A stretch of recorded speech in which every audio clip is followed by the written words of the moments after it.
Hello, my name is Stuart Wood and welcome to my YouTube channel. Now if you're into photography, particularly macro photography, then please subscribe, click the bell icon to get notified so that you don't miss any of my videos. Now then, with that being said, let's get on to what we're going to do today. Today, well, over the course of the next two videos I should say, we're going to be creating this image. I call this image Orb of Life. So that is the image we're going to create over the course of the next two videos. The first part is going to be the photography, the second part is going to be the retouching. Okay, so to create this image we need to do multi-exposures, so that's why the A to D is up there rather than at my side, which is going to make things a little bit awkward. But I need the tripod, which is here, for my 650D, because we need to lock it down so that it doesn't move between exposures. But the first thing we need to do, as always in my videos, I'm going to build up the scene. And what I want to do is we want a nice black background, okay?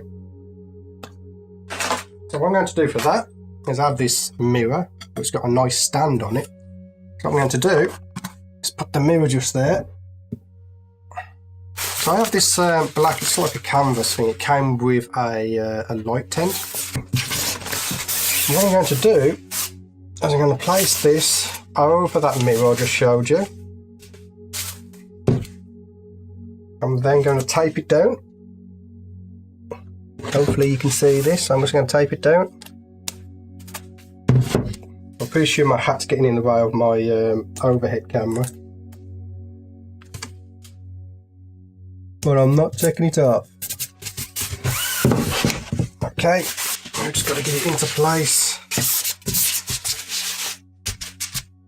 Take that down, tape it down just there,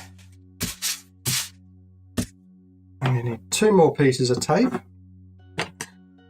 I'm just using black electrical tape for this. You can use any tape you want. Okay, and there we go. Now we have a nice rolling black background, just like you would find in a studio with a paper backdrop. And strangely enough, a lot of portrait techniques actually translate into studio macro photography, which is pretty cool, I do say so. Right, the next bit that we need is going to be the feather. And I got these from a craft shop.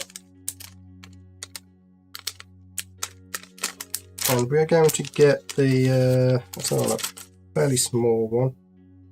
And you know what? I'm going to cut it off, I think. Just there. Ooh.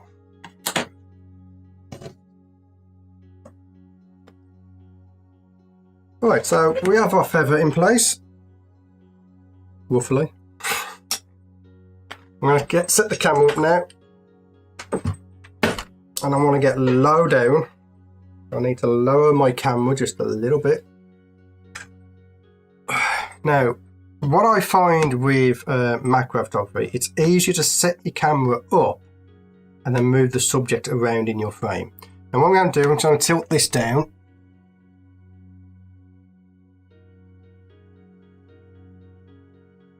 Right, so I've adjusted the 80D to a wider shot to see if I can get everything in shot for you, so you can see what's going on. I can present and do this at the same time. Okay, so now I've got this camera set up like this. What I'm going to do, I'm just going to gently move my feather around until I can see it in the shot. Okay, so that's where it needs to be. So I need to lower my camera a little bit more, just a tad more. And I want about a 30-degree angle to the feather. This is why I hate tripods. I really do hate tripods. Because I can't get it positioned how I want it. So I'd say I'm probably zoomed in too much. So I'm going to take I'm going to take some extension tubes off. I'm going to go with a 31mm I'm using my 50mm 1.8 again. Now that I've changed my tubes, I need to push the feather back a little bit.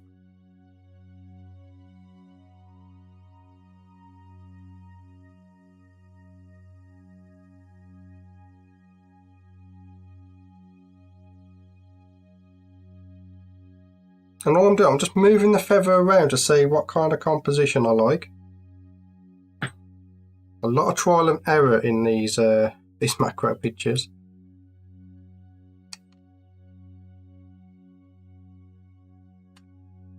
Okay, now I'm starting to like that. So now we've got to that stage, I need to put the water drop onto the actual feather itself. I'm just going to do that with a syringe. Very, very gentle. And I'm going to place the water drop. Let me think. Yeah, I'm thinking right there, right in where that little piece of blue hits the black. I'm going to make these as big as possible. Okay, I think that will do. And now we've got our water drop there, we can start focusing on the actual water drop itself. So I'm just going to break my rule of thirds by putting the water drop in the centre of my image. I'm going to slowly increase the f-stop until the whole bubble is in focus.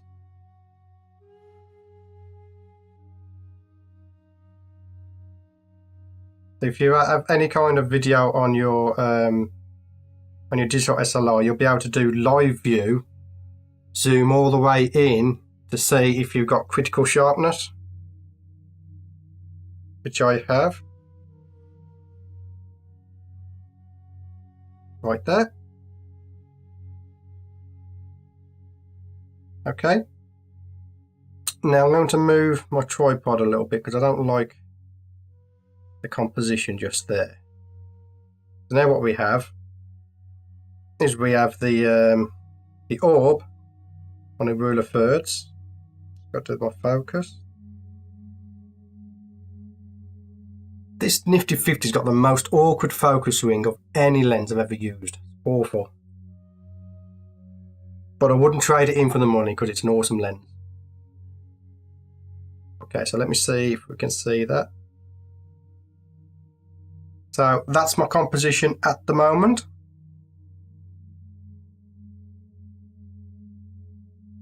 Alright, now with that done, what we need to do is start setting up the photo side of things. Okay. So what I'm going to do is I'm going to use a technique that's called the invisible black background technique.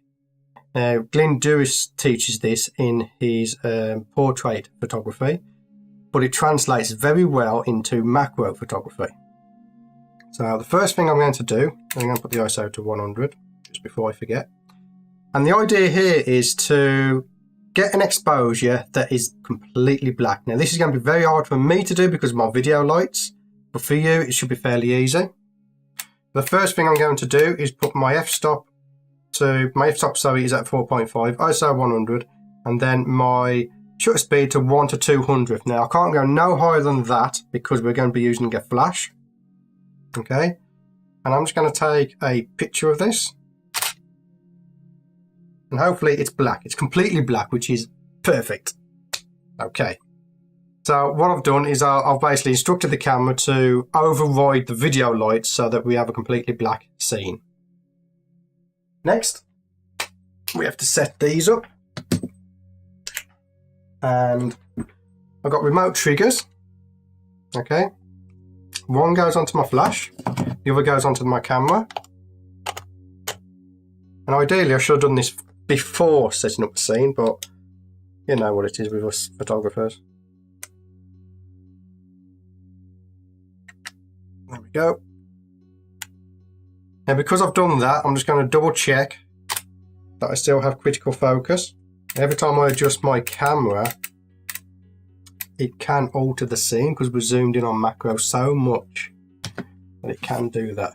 So the cord that you see here is a shutter cord. So I've just put my the other one onto the flash, and there's a little button on the remote shutter. When I press that, the camera will go off, okay? So let's just try that now. There you go. So now I can set my camera off without touching the actual camera itself. So the first thing I'm going to do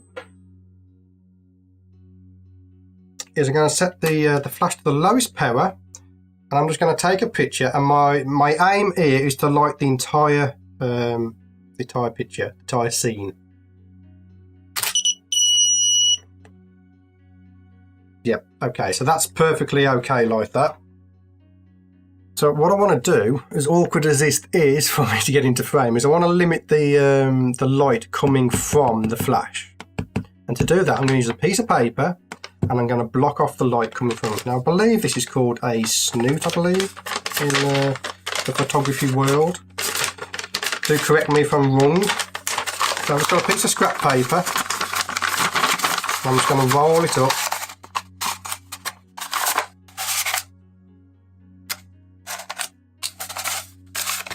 And I'm going to stick some tape on it.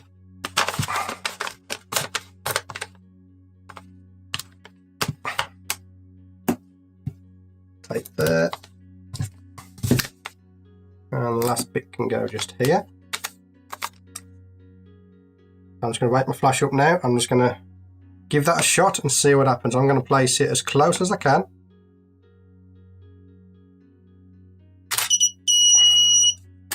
You can see there how it's limiting the amount of light that's going onto the scene itself. So now that we've done that, I'm just going to check my focus. Take another picture for checking the focus because I need to get the back of it lit.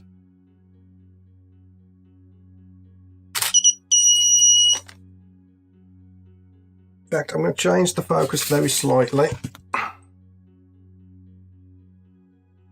Video back on. I'm using live view to check my focusing. Because in live view you can zoom in on your subject.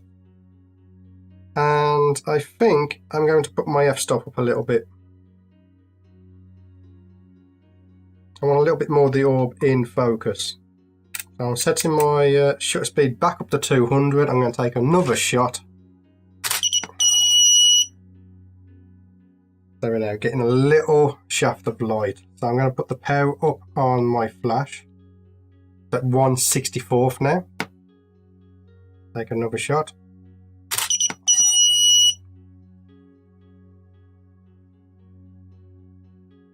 Okay, so now that we've got everything set up, what we're going to do now is take a series of pictures shooting with the flash from different angles, all kinds of different angles, okay? Now, I'm not going to show the pictures because it's going to make the video a little bit boring. But all I'm going to do is just keep taking pictures of this orb with the flash from all different angles. I will also put the power up and down on the flash.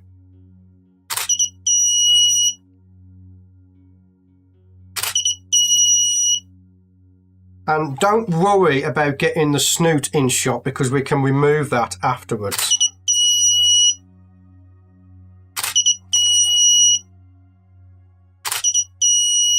It's quite important to try not to move the subject, which is our drop.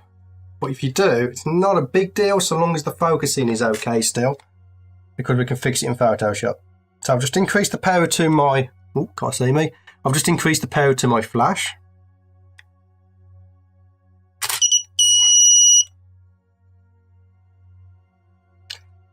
Now, another thing you can do is this snoot doesn't block off all the light, it limits it. So what we can do is hold it above our orb and just take a shot, and we'll get a little bit of ambient light in there.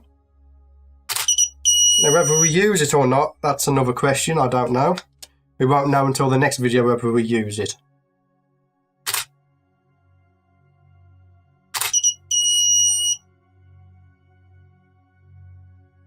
So that's it for the photography side. We took a bunch of images that we are now going to take into Photoshop on the next video, and we're going to composite it all into one image, so we come up with this final image here.